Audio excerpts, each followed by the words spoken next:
छत्तीसगढ़ राज्य के गठन के बाद पहली बार 2001 में प्रदेश का बजट पेश किया गया था, जिसे वित्त मंत्री रामचंद्र सिंहदेव ने प्रस्तुत किया था। उस समय छत्तीसगढ़ एक नवगठित राज्य था जिसकी आर्थिक स्थिति और संसाधन काफी सीमित थे। यही कारण था कि पहला बजट बेहद सादगी से तैयार किया गया और इसे राजकुमार कॉलेज ग्राउंड में टेंट लगाकर पेश किया गया। रामचंद्र सिंहदेव को उनकी मितव्ययिता के लिए जाना जाता था और वे हर सरकारी खर्च पर बारीकी से नजर रखते थे। उनका मानना था कि सरकारी धन का सदुपयोग ही प्रदेश की प्रगति का आधार हो सकता है। हालांकि उनकी सख्ती और वित्तीय अनुशासन के कारण तत्कालीन मुख्यमंत्री अजीत जोगी के साथ कई मुद्दों पर मतभेद भी उभर आए थे। इसके बावजूद उन्होंने छत्तीसगढ़ के पहले बजट को एक ठोस नीति के रूप में प्रस्तुत किया, जिसमें राज्य की आवश्यकताओं को ध्यान में रखते हुए विभिन्न योजनाओं को शामिल किया गया था। 25 साल में कितना बड़ा है छत्तीसगढ़ का बजट, क्या हुए हैं विवाद, करेंगे सभी जानकारी आपसे साझा। नाम हमारा आशीष गुप्ता और आप देखना शुरू कर चुके हैं NS 24/7 डिजिटल। छत्तीसगढ़ में सत्ता परिवर्तन के बाद भारतीय जनता पार्टी ने सरकार बनाई और 2003 में रमन सिंह मुख्यमंत्री बने।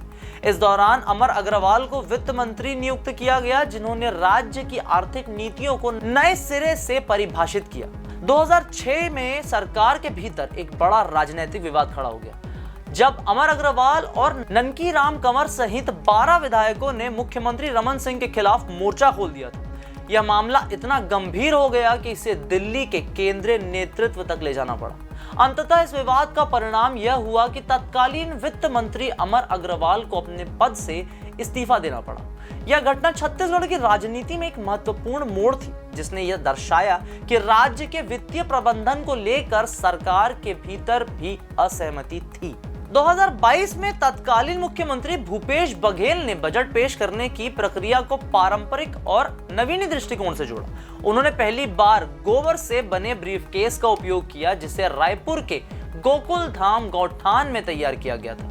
यह ब्रीफकेस पूरी तरह से जैविक सामग्री से निर्मित था, जिसमें गोबर पाउडर, चूना पाउडर, मैदा लकड़ी और ग्वार गम का उपयोग किया गया था। छत्तीसगढ़ में पारंपरिक रूप से तीज पर्व के दौरान घरों में गोबर से लीपने की परंपरा है, जिसे प्रेरित होकर यह अनूठी पहल की गई थी। इस कदम को सरकार ने गोधन न्याय योजना के साथ भी जोड़ा, जिससे राज्य की ग्रामीण क्षेत्रों में गोबर आधारित उत्पादों को बढ़ावा देने का संदेश दिया गया। भूपेश सरकार की इस पहल को पर्यावरण संरक्षण के दृष्टिकोण से भी सराहा गया था, क्योंकि यह पारंपरिक और आधुनिक सोच का अनूठा संगम था। अब आते हैं वर्तमान में, एकदम करंट प्रेजेंस। छत्तीसगढ़ ने 2024 में पहली बार डिजिटल बजट पेश कर इतिहास रच दिया है। प्रदेश के वित्त मंत्री OP चौधरी ने 9 फरवरी 2024 को पहली बार पेपरलेस बजट प्रस्तुत किया, जिसे ज्ञान थीम के तहत तैयार किया गया था।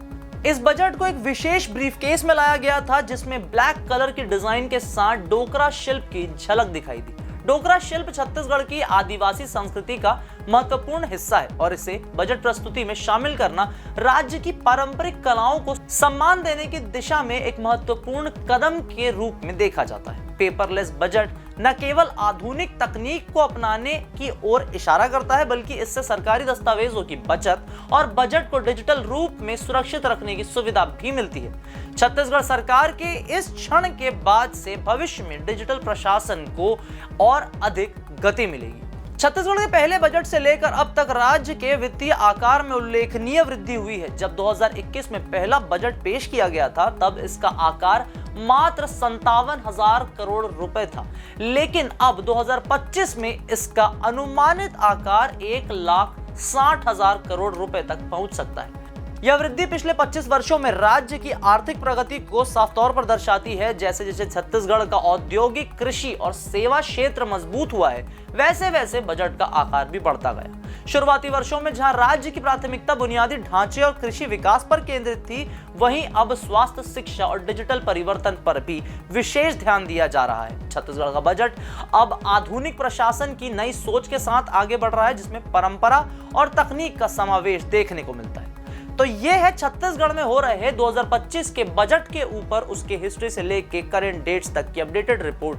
वीडियो अगर आपको पसंद आए तो इसे लाइक करें, शेयर करें, अपने दोस्तों को अवेयर करें, चैनल को फॉलो, सब्सक्राइब करना ना भूलें।